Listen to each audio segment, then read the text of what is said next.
بسم اللہ الرحمن الرحیم اعوذ باللہ من الشیطان الرجیم بسم اللہ الرحمن الرحیم اللہم صلی علی محمد وآل محمد وعجل فرجہم۔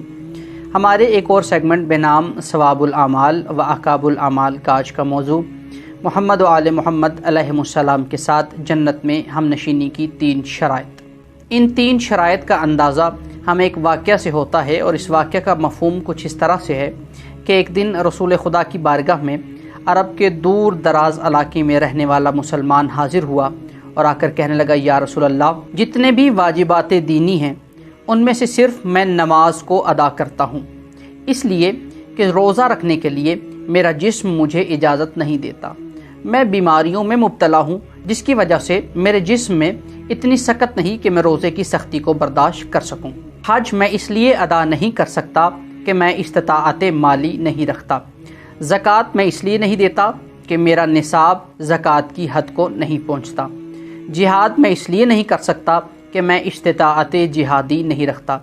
یا رسول اللہ، میں آپ کی بارگاہ میں اس لیے حاضر ہوا ہوں کہ میں سوال کر سکوں کہ بروز محشر میرا مقام اور حیثیت کیا ہوگی۔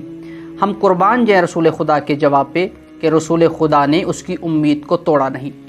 رسول خدا نے اس کے دل میں امید کی کرن پیدا کی اور فرمایا، یاد رکھنا بروز محشر تمہارا شمار جنتیوں میں ہوگا، اور تمہارا مقام میرے ساتھ جنت میں اسی طرح سے ہوگا جیسے میرے ہاتھ کی یہ 2 انگلیاں ہیں، لیکن تمہیں 3 چیزوں سے بچنا ہوگا۔ اس نے سوال کیا، یا رسول اللہ، وہ 3 چیزیں کون سی ہیں؟ تو رسول خدا نے فرمایا، ان میں سے پہلی چیز یہ ہے کہ تم اپنی زبان کی حفاظت کرو۔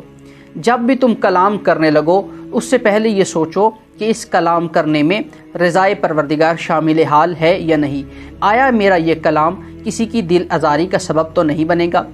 کہنے لگا، یا رسول اللہ، میں آپ کی اس بات کو سمجھ گیا۔ دوسری شرط کیا ہے؟ رسول خدا نے فرمایا، دوسری شرط یہ ہے، دوسرا ایسا عمل جس سے تمہیں بچنا ہے وہ یہ ہے کہ تم اپنے شکم کو مال حرام سے بچاؤ۔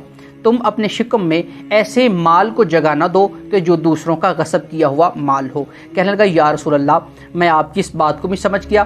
تیسری شرط کیا ہے؟ رسول خدا نے فرمایا، تیسری شرط یہ ہے کہ تم اپنی جنسی خواہشات پر کنٹرول کرو اور انہیں اپنے آپ پر حاوی مت ہونے دو۔